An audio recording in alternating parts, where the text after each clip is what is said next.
ஆனை முகத்தான் அப்படின்னு சொல்லிட்டு ஒரு படம் வந்துச்சு. இந்த படத்துல யாரையுமே காயப்படுத்தல, பாடல்கள் அப்படின்னு பெருசா எதுவும் கிடையாது, கதாநாயகி அப்படின்னு பெருசா யாரும் கிடையாது. ஆனா கூட இந்த படத்தை வந்து திரும்பவும் பார்க்கணும் அப்படின்னு எனக்கு தோணுது.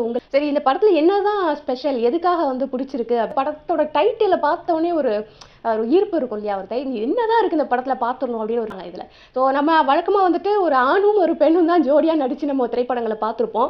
இந்த படத்துல வந்து பார்த்தா முதல் முறையா 2 மேல் கேரக்டர் லீட் பண்ணி பார்த்துறது வந்து லீட் பண்ணி நிறைய படங்கள் வந்திருக்கு. இருந்தாலும் அவங்களுக்குன்னு தனித்தனியா ஜோடி இருக்கும், அது வேற மாதிரி கதையா இருக்கும், 2 ஹீரோ சேர்ந்து பண்ணியிருப்பாங்க, அந்த மாதிரிலாம் பார்த்துருக்கோம். பட்ஜெட் படம் அப்படிங்கிறத நான் சொல்லிட்டேன், பெரிய பட்ஜெட் படம்லாம் இது கிடையாது.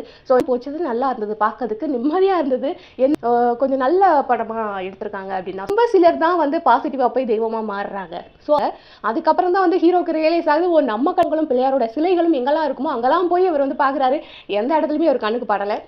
பாருங்க, பார்த்து முடிச்சுட்டு வந்து இங்கே வந்து கமெண்ட் பண்ணுங்க.